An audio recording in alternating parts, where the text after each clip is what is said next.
Halo Sobat IMI, punya hobi balap mobil dan mau merasakan balapan dengan fitur mobil balap sungguhan? Jangan khawatir. Karena sekarang ada yang namanya P1 Digital Motorsport by Blackstone Garage. Tempat ini baru aja soft opening pada 20 Januari 2024 di Blackstone Garage, Jalan Hang Jebat, Jakarta Selatan.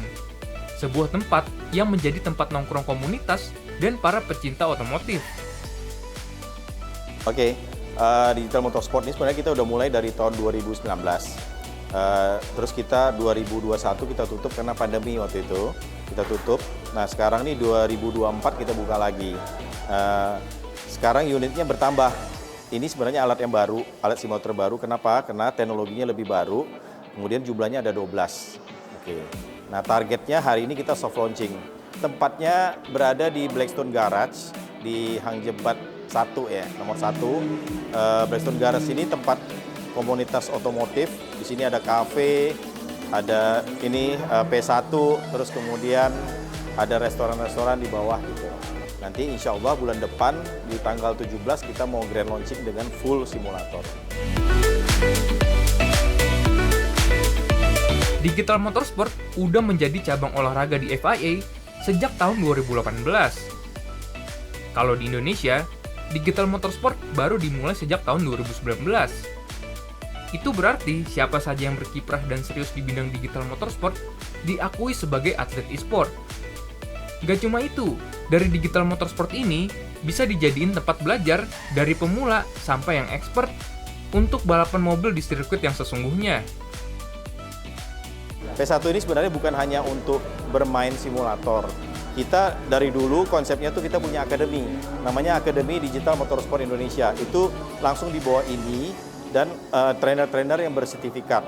Nah hasilnya adalah apa? Mulai orang dari yang novice pemula sampai yang expert itu dilatih bagaimana mengendarai mobil sampai kalau dia juga mau ikut kompetisi balap. Nah beberapa pembalap yang udah kita pernah latih sebelumnya di 2019 dulu, itu sekarang udah jadi pembalap-pembalap, bahkan pembalap internasional. Artinya untuk memulai balap dari simulator itu sangat bagus. Kenapa? Satu, biayanya murah, kedua teorinya jauh lebih banyak bisa diterapkan gitu. Nah itu tujuan utamanya. Simulator itu kan di FIA namanya Digital Motorsport ya. Jenisnya macam-macam, mulai dari go-kart, terus jenis sedan GT3, terus jenis Le Mans Endurance, Formula One, sampai bahkan ada race truck race gitu. Jadi sebenarnya all yang ada di balapan itu ada. Nah, tambahan-tambahan lagi kita juga ada drift. Ya, ada drift sama ada off-road rally, sprint rally ataupun speed rally yang seperti biasa ada namanya WRC aplikasinya gitu.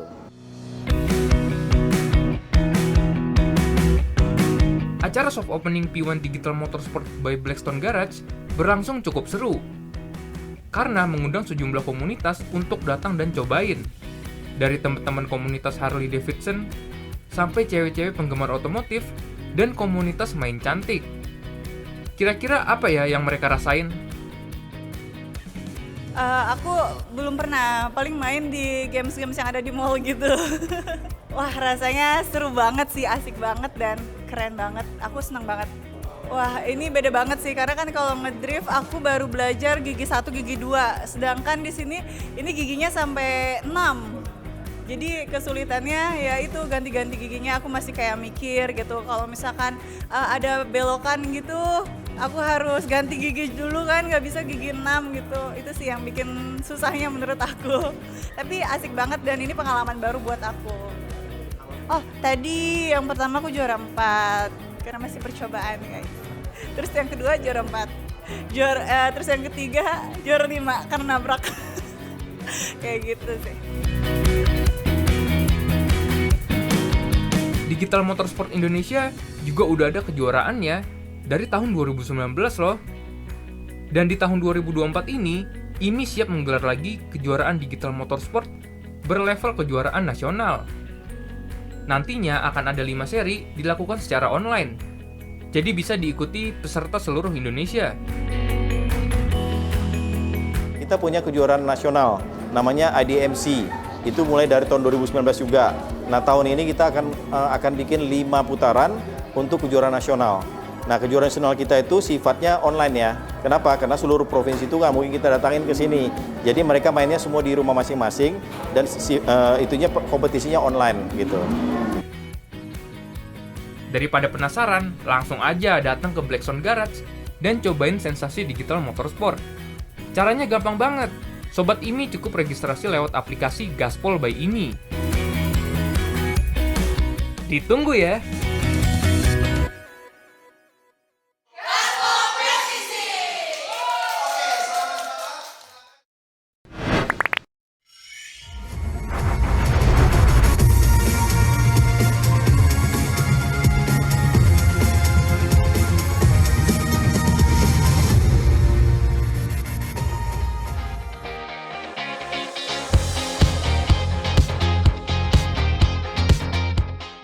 Informasi lainnya datang dari brand mobil BYD. Buat yang belum tahu, BYD merupakan produsen mobil listrik asal Tiongkok dan pada tahun 2023 dinobatkan sebagai merek mobil listrik terlaris di dunia, mengalahkan Tesla. Akhirnya yang ditunggu-tunggu hadir juga di Indonesia, yaitu munculnya merek BYD asal Tiongkok yang udah mau ngejual mobilnya di Indonesia. Nah, kan sebelumnya BYD itu baru hadir di Indonesia itu buat pasar mobil komersil, yaitu taksi dan juga Transjakarta. Kali ini dia bakal ngejual mobil penumpang yang sebentar lagi akan launching di Taman Mini Indonesia. Sebelumnya, Sobat IMI mungkin udah pernah lihat brand BYD di Indonesia dalam bentuk kendaraan komersil pada bus listrik Transjakarta dan mobil listrik taksi Bluebird. Nah, pada tanggal 18 Januari 2024, BYD akhirnya resmi masuk ke Indonesia dengan segmen mobil penumpang. Gak tanggung-tanggung guys, BYD langsung meluncurkan 3 mobil sekaligus. Ketiga mobil ini dikasih nama BYD Dolphin, BYD Atto 3, dan BYD Seal. Seperti apa sih penampilannya dan spesifikasi mobilnya? Ayo kita review dan cobain mobilnya.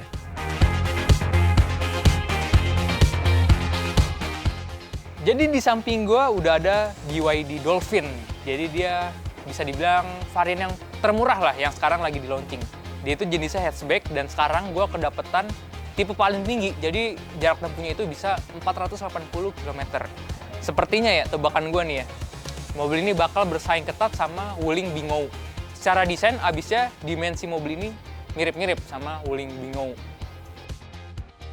Jadi kalau ngomongin secara desain, gue suka banget karena dia mirip sama BYD yang taksi. Dia itu mungkin 10 tahun ke depannya bakal timeless. Karena kenapa? Karena benar-benar terlihat futuristik. Dia karakter futuristiknya bukan yang main lampu yang sangat tipis, enggak. Jadi dia permainan garis-garisnya itu benar-benar tegas. Contohnya nih ya, ini lampu bentuknya itu rada mengotak dan dia nyambung sama grill. Lampunya udah LED, terus dia ini punya karakter warnanya itu two tone. Ya, dari bumper, tapi dari kap mesin ke atap, dia udah beda lagi. Jadi karena ini tipe paling tinggi, jadi fiturnya itu udah dapet fitur ADAS. Kalau dilihat dari bodi, banyak sensor-sensor dan kamera tersembunyi. Jadi dia meskipun mobil kecil, tapi penggunaan peleknya cukup gede. Karena dia pakai ring 17, bannya itu 205, profil 50. Dia desain peleknya karena itu tipe paling tinggi, jadi mengikuti warna bodinya, yaitu two tone. Terlihat karena ini warnanya pink sama abu-abu, dia ngikutin sama warna peleknya. Jadi kalau kalian beli mobil ini, kalian dapat 2 opsional kunci. Yang pertama keyless yang biasa, yang kedua kartu. Uniknya, karena ini mobil listrik yang bisa dibilang harganya murah, dia udah ada fitur unik kayak gini, seperti yang dipakai mobil Tesla. Nah, kita coba aja. Caranya itu di spion ada tulisan NFC, kita tap kayak gini nih. Nah, dia mobilnya udah kebuka. Kalian bisa masuk. Kalau kalian mau ngunci, tinggal scan di sini juga. Begitu. Kalau yang keyless juga bisa nih, ada tombol unlock sama lock. Udah kayak gitu aja.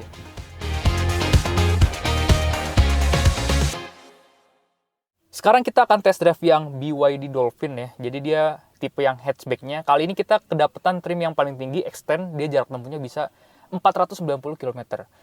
Kita nyalain dulu. Jadi di tipe tertinggi Dolphin ini dia udah ada panoramic roof dan dia juga udah ada fitur ADAS sama dia ring 17 gitu. Langsung kita test drive aja. Nah, udah. Persnelingnya ini nih, unik nih. Jadi tinggal di toil doang. Kalau kita ngomongin dari segi test drive-nya nih ya, tipe Dolphin ini bener-bener enak banget, nyaman dia. Dia bener-bener definisi compact yang sesungguhnya. Kalau dilihat dari luar, bentuknya itu nggak terlalu gede-gede amat, tapi dalamnya ini bisa lega banget, gitu. Wah, mobil ini bener-bener empuk, cuman dia karakter empuknya itu bukan yang mengayun, tapi karakter empuknya itu yang rigid, gitu. Terus yang gue juga suka dari steering wheel-nya ya, dia tuh feel setirnya berasa ada berbobot, feel-nya itu ada jalannya gitu. Feel-nya itu berasa banget di jalan. Ini yang gue suka. Kebanyakan tuh mobil modern dia meskipun udah epes tapi setirnya itu no feel. Kalau ini masih ada feel-nya. Itu yang ngebuat kita di kecepatan tinggi jadi percaya diri gitu. Terus kalau ngomongin fitur yang gue suka ya, dia nih ada wireless charging 2 biji di konsol tengah sama di dashboard. Itu ngebantu banget kalau kita kehabisan baterai. Nah. Wah. Wheel spin. Wheel spin. Jadi mobil ini saking responsifnya, pas gua gaspol dengan kecepatan 10 km per jam itu banyak masih wheel spin. Gimana pas gua gaspol dari berhenti. Itu hebatnya. Nah, yang gue juga suka ini head unitnya sangat besar di bagian tengah ya. Ini gue suka jadi memudahkan. Meskipun yang gue sayangin itu dia speedometer agak kecil. Cuman ini nggak sampai ngeganggu penglihatan kita. Maksudnya speedometer, angka, tenaga listrik ini masih terlihat dengan jelas. Visibilitasnya luas banget. Ya kayak mobil-mobil tua lah ya.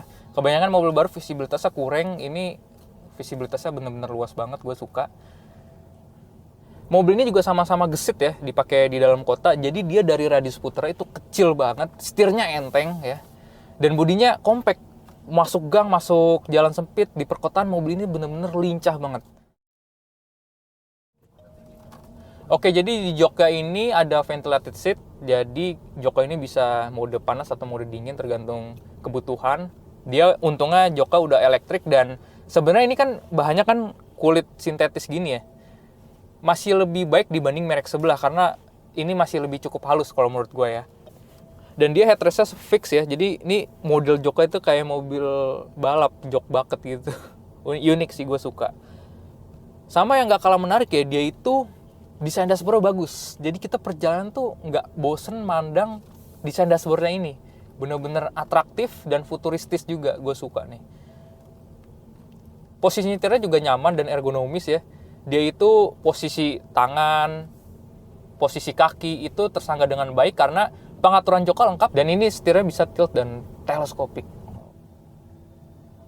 Tadi gue ngetes body roll dia masih cukup oke meskipun ada berasa sedikit yang dimana itu wajar banget buat mobil city car ya. Jadi nggak butuh handling yang bagus, yang penting percaya diri, yang penting stabil gitu. Seperti gue agak kencang gini beloknya. Nah dia masih stabil banget guys, gitu. Jadi kesimpulannya menurut gue mobil ini tuh bener-bener definisi yang perfect banget buat di dalam kota. Selain ini mobil listrik ya, rasa berkendaranya itu juga sangat friendly buat kita. Jadi orang awam nyoba langsung lancar dan nggak ada rasa-rasa yang terintimidasi. Semuanya itu serba gampang, serba bisa easy to drive. Dari mulai respon mesinnya itu cukup jinak tapi powerful juga di waktu yang bersamaan. Terus dia bantingan suspensinya empuk, jadi nyaman banget. Dan dia juga punya body roll yang cukup minim.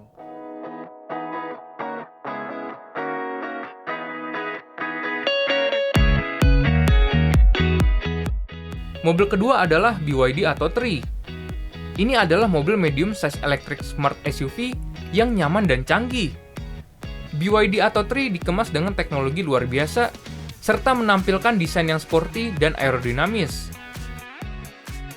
BYD Atto 3 juga mempunyai dua varian, yaitu standar dengan jangkauan berkendara sepanjang 410 km dan premium dengan jangkauan berkendara sepanjang 480 km.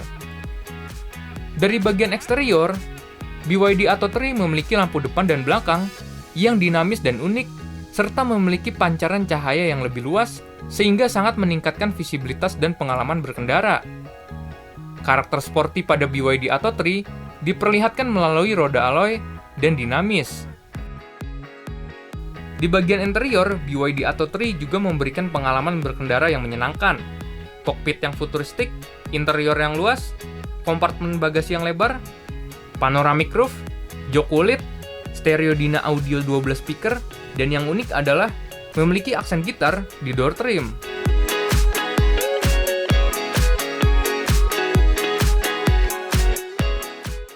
Jadi di samping gue udah ada BYD Seal ya. Saat ini mobil ini yang termahal, dan kali ini BYD Seal-nya mendapatkan tipe yang paling tinggi. Jadi dia jarak tempuhnya itu bisa 580 km. Karena ini tipe yang paling tinggi, jadi dia fitur yang paling signifikan itu dia udah all-wheel drive. Nah, gue penasaran nih. Karena ini tipe yang paling tinggi juga, jadi dia udah ada panoramic roof, dia juga udah ada memory seat, serta ada ventilated-nya. Nah, itu benar-benar canggih banget lah buat di kelasnya. Sepertinya ya, mobil ini akan bersaing ketat sama Tesla Model 3 karena performanya itu mirip-mirip. 0-100-nya itu bisa 3,8 detik. Kalau kita ngomongin dari bodi tampilan, memang ini benar-benar sedan medium yang sangat mewah. Tiap lekukan garisnya itu sangat futuristik. Contohnya di sini desain lampu. Ini udah pasti full DRL. Terus dia juga fog lamp-nya udah menyatu sama lampu utamanya. Itu unik. Nah, jadi dia untuk penggunaan PLK cukup gede, dia itu ring 19, bannya itu 235, profil 45. Terus dari keseluruhan bodi, dia itu dilengkapi oleh sensor-sensor dan kamera untuk fitur 360 ya. Jadi dia akan muncul di layar tampak mobilnya dari atas. Jadi sebelum kita masuk ke interior, kita lihat dulu nih kuncinya. Nah ya. Jadi dia kuncinya itu cukup lengkap, ada buat kunci sama buat buka bagasi. Dan kalau kita buka kuncinya, lihat ya. Dia handle dan spionnya otomatis langsung ini. Spionnya langsung kebuka dan handle pintunya langsung kebuka. Dia juga udah ada fitur otomatis bagasi nih, power tailgate namanya. Dibuka aja nih. Nah. Oke. Bagian bagasinya ini sangat luas, lebih dari cukup, dan dia juga dilengkapi oleh Dyna Audio di belakangnya. Jadi ada speaker.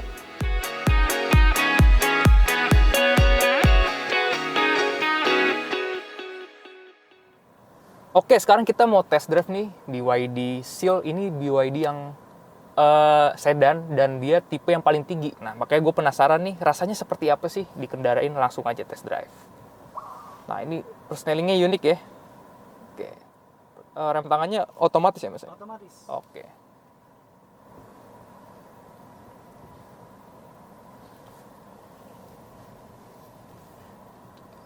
Yang bagus nih yang baru gue rasain banget ya.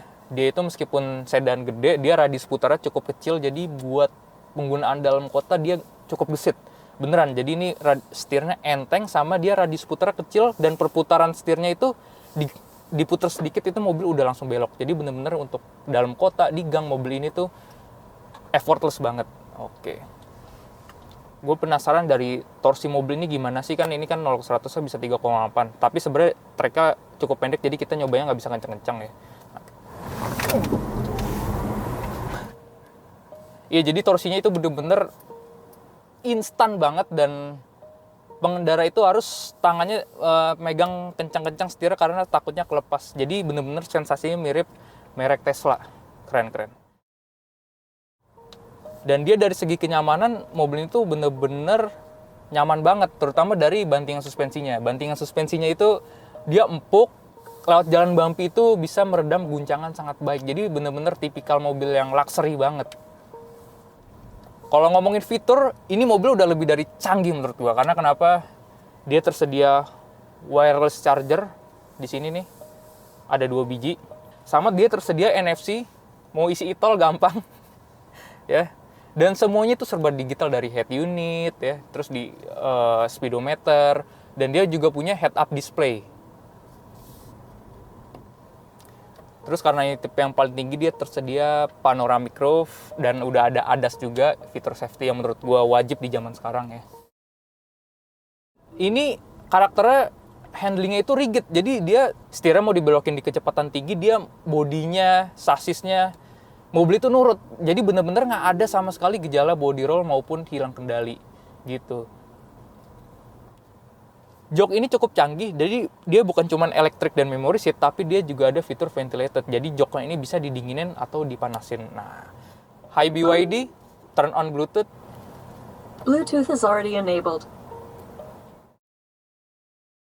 Jadi kesimpulannya BYD Seal ini benar-benar teknologi yang maju banget dan gak kalah sama kompetitor seperti ya Tesla yang kalian tahu lah. Dia benar-benar mengutamakan kenyamanan, performance, dan fitur digabungin jadi satu. Top. Dan mobil ini juga easy to drive loh. Jadi di dalam gang, di perkotaan, mobil ini benar-benar lincah dan radius putar kecil. Enak banget. Jadi yang gue suka nih karakter mobil Eropa ada di sini juga. Jadi pas kita mundur, spionnya itu otomatis turun. Nah, tuh turun spionnya tuh. Jadi memudahkan kita saat parkir sebenarnya.